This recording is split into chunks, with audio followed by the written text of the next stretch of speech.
साल बदला, मौसम बदला, लेकिन बागेश्वर के इस अभागे गांव की तकदीर नहीं बदली। आपदा से जान बचाकर जिस नई जमीन पर ग्रामीण आशियाना बनाने चले थे, आज वो उम्मीद भी पैरों तले खिसक रही है। जी हाँ, बागेश्वर का हड़बाड़ गांव, जो आज सिस्टम की नाकामी और भूवैज्ञानिकों की लापरवाही का जीता जागता उदाहरण बन चुका है। ठीक एक साल पहले मानसून की भारी बारिश ने बागेश्वर के हड़बाड़ गांव को उजाड़ दिया था। जमीन धंसी तो कई परिवार बेघर हो गए।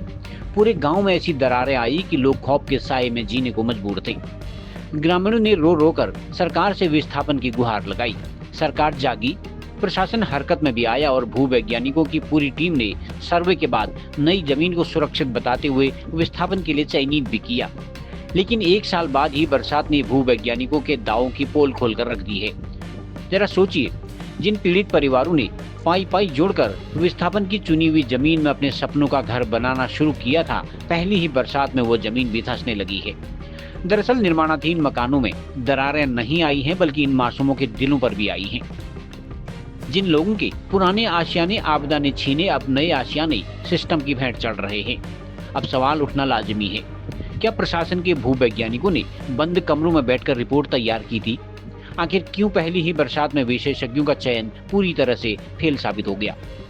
जिला पंचायत की उपाध्यक्ष विशाखा खेतवाल तथा ग्राम प्रधान संगठन के जिला अध्यक्ष दीपक खेतवाल ने जब आपदाग्रस्त गांव का दौरा किया तो पीड़ित परिवारों के आंसू छलक पड़े। उनका कहना है कि पीड़ित परिवारों के साथ नाइंसाफी हुई है। इन परिवारों को सुरक्षित स्थानों में विस्थापित करना ही सही मायने में न्याय होगा।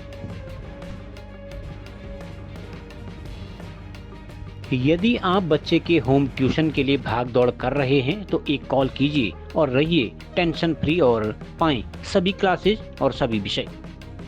अभी संपर्क करें 9639912953।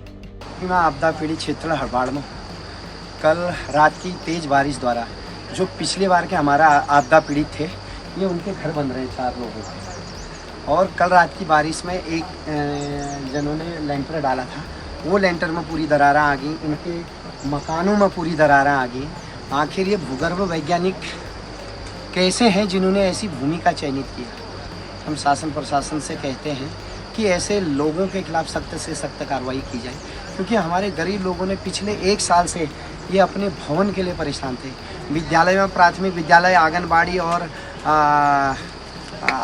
और उस पर रह रहे थे, पंचायत घर पर। और आज इनकी स्थिति बड़ी खुशी का माहौल हो रहा था कि हमारे घर बन रहे हैं, लगभग घर पूरे बनने को तैयार हैं, लेकिन पुनः इनमें यह आपदा की भेंट चढ़ चुके हैं और इनमें दरारें आ गई हैं।